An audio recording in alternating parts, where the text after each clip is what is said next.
ঈদের বাকি আর মাত্র ৩-৪ দিন। মুসলমানদের সবচেয়ে বড় ধর্মীয় উৎসব ঈদ উল ফিতর। আর ঈদের আনন্দ পরিপূর্ণ করতে শহর ও গ্রামের সব বয়সী মানুষের চাই নতুন পোশাক।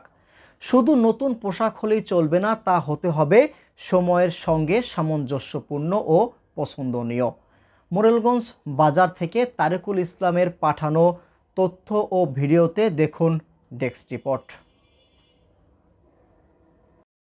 কয়েকটা দিন পরেই মুসলিম জাতির সবচেয়ে বড় ধর্মীয় উৎসব ঈদ উল ফিতর। আর এই ঈদকে সামনে রেখেই এর মধ্যেই ভিড় বেড়ে গেছে মোরেলগঞ্জ উপজেলার বাজারের মার্কেট ও দোকানগুলোতে।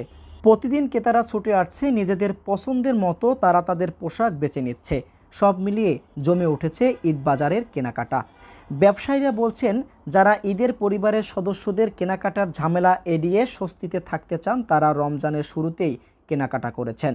ঈদকে কেন্দ্র করে উপজেলার বিভিন্ন ব্যবসায়ীরা এখন ব্যস্ত সময় পার করছে।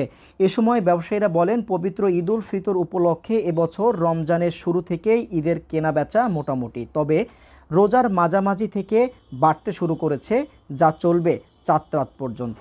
ক্রেতারা ঈদে তাদের আকর্ষণীয় পোশাক সংগ্রহ করছে, যার মধ্যে শাড়ি, থ্রি পিস, পাঞ্জাবি, শার্ট, প্যান্ট সহ ছোট ও বড়দের নানান ধরনের দেশি পোশাকের পাশাপাশি রয়েছে ভারতীয়, চায়না ও পাকিস্তানি পোশাকের বিপুল সমাহার। মোরেলগঞ্জে ঈদ বাজার ঘিরে পুলিশ ও সাদা পোশাকে নিরাপত্তা বাহিনী সতর্ক অবস্থানে আছে। ঈদের কেনাকাটা ঘিরে ব্যবসায়ী ও ক্রেতাদের নিরাপত্তা নিশ্চিত করতে মোরেলগঞ্জ উপজেলার মার্কেটগুলোর আশেপাশে পুলিশ সতর্ক অবস্থানে আছে। যে কোনো ধরনের অপরাধ, চুরি, ছিনতাই ও জাল টাকা ঠেকাতে মোরেলগঞ্জ থানা পুলিশ তৎপর এবং সর্বদা সতর্ক রয়েছে বলে জানা যায়। আমাদের এখানে কেনাবেচা প্রতি বছরই ঈদে আমাদের কেনাবেচা ভালো হয়। এবছর কেনাবেচা ইনশাল্লাহ ভালো, যা আশা করছি তার চেয়ে ভালো। কার কী হয়েছে সেটা আমি বলতে পারবো না, কিন্তু আমার কেনাবেচা মাশাআল্লাহ ভালো। সকাল 9টা থেকে রাত 12টা পর্যন্ত আমাদের এখানে কেনাবেচা আছে। বছর শেষে বছর ব্যবসা দিন ইনশাল্লাহ ভালো, মানুষজন ঠান্ডা মাথায় কেনাকাটা করতে।